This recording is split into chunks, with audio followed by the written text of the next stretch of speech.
Senhor presidente, senhoras e senhores deputados, o assunto que me traz hoje a essa tribuna é um assunto da maior importância.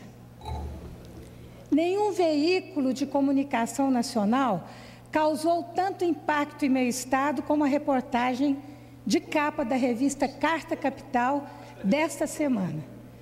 Ao estampar a polêmica manchete, "O crime domina Goiás", a publicação sintetizou o momento dramático em que vive uma sociedade subjugada por um governo que se associou ao jogo do bicho e permitiu que a sua estrutura de segurança pública garantisse proteção para os negócios ilegais do contraventor Carlinhos Cachoeira, preso durante a Operação Monte Carlo.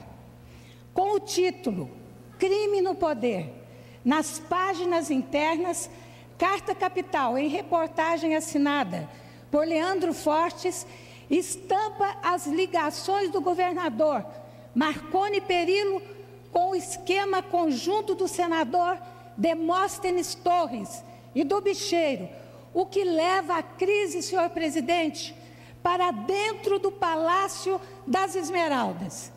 Aqui desta tribuna, já havíamos denunciado por diversas vezes os tentáculos de Cachoeira no governo de Goiás, ao fazer nomeações em diversas áreas da administração estadual e ao usar a estrutura do poder para dar cobertura à sequência de crimes que vinha praticando.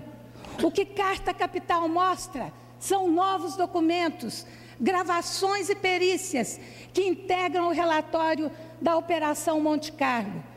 Todos eles apontam para o que a revista chama de uma total sinergia entre o esquema do criminoso, o senador e o governo de Marconi Perillo.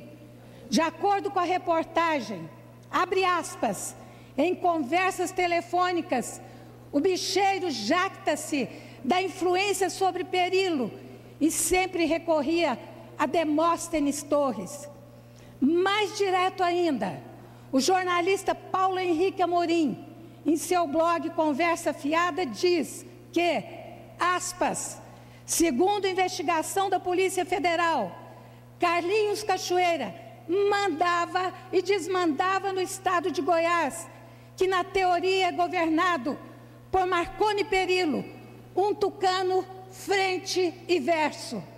Aqui já havíamos relatado a inaceitável proximidade do bicheiro, que mantinha uma interlocutora na antessala do governador, deputado Colato. Foram 2 conversas e várias mensagens gravadas pela Polícia Federal entre Cachoeira e a chefe de gabinete de Marconi, Eliane Gonçalves Pinheiro. O propósito era implodir a Operação Apate, que ocorreu no dia 13 de maio do ano passado. Eliana caiu ontem, mas permanece na Secretaria da Indústria e Comércio, Alexandre Baldi, indicação pessoal de Demóstenes Torres, que ontem foi obrigado a se desfiliar do DEM. O secretário Baldi mantém sociedade com Cachoeira na ICF, empresa fornecedora de testes para laboratórios. Um deles, o Vitapan, de propriedade do bicheiro, era utilizado para a lavagem de dinheiro do esquema da jogatina, segundo informações da PF. Eu sei que muita gente que está me olhando aí deve estar pensando, cuidado, dona Iris, cuidado desse vespeiro que a senhora está mexendo. Mas eu sou a deputada federal mais votada pelo meu estado e não estou aqui nessa casa, como já disse outras vezes, para colocar um esparadrapo na minha boca, uma venda nos meus olhos e um chumaço de algodão nos meus ouvidos e não defender o meu estado. Estamos diante de uma situação inaceitável. Até o momento, o governador Marconi Perillo não deu nenhuma explicação convincente para a série de denúncias que comprometem de maneira definitiva, senhor presidente, o seu governo.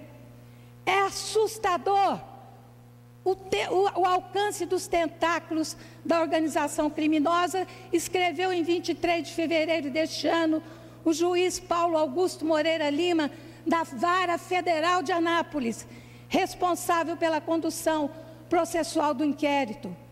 Para o Estado da tradição e a importância do Estado de Goiás, senhoras e senhores deputados, é desolador o momento em que vivemos, com o governo entregue a essas relações espúrias, que contaminam a espinha dorsal do poder público, num desrespeito ao povo, que por 3 ocasiões elegeu Marconi Perillo, seu governador. De acordo com o juiz Paulo Augusto Moreira Lima, abre aspas, em mais de uma década, Carlinhos Cachoeira dedicou-se a comprar informações e proteção de agentes do governo, criando uma estranha simbiose entre Estado e submundo do crime. Os números listados na Justiça Federal falam por si só, a respeito do tamanho da investigação que une os negócios de Cachoeira com a rotina do governo de Goiás, segundo Carta Capital.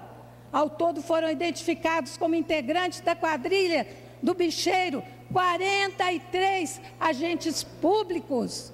Não é possível que nós tenhamos que assistir um fato dessa natureza acontecendo no estado de Goiás, transformando o nosso estado de um estado promissor para um estado que frequenta hoje, deputado Edinho Beis, as páginas policiais de todos os maiores veículos de comunicação desse país.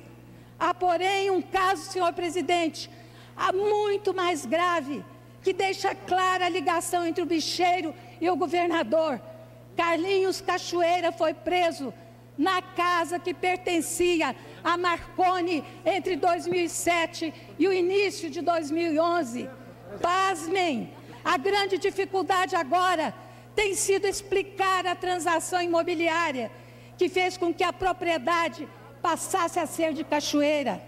Oficialmente, a residência foi vendida por 1.400.000 em janeiro do ano passado para o empresário Walter Paulo Santiago, muito embora o governador tenha apresentado uma declaração de bens inferior a R$500 mil.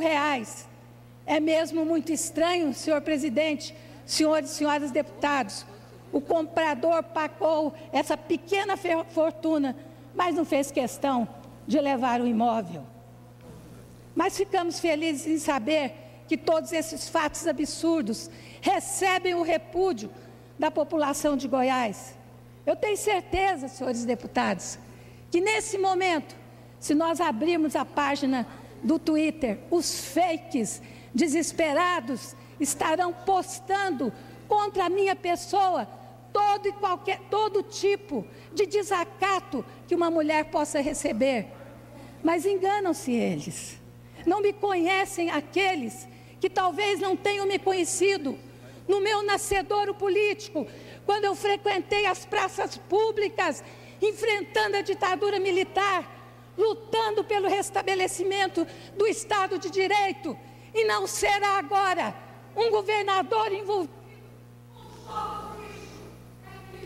temer diante de uma tribuna que eu tenho a responsabilidade de respeitar e um Estado que eu jurei defender.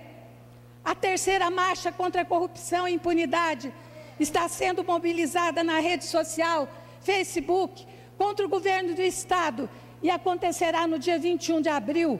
O evento é organizado pelos movimentos sociais livres de oportunistas.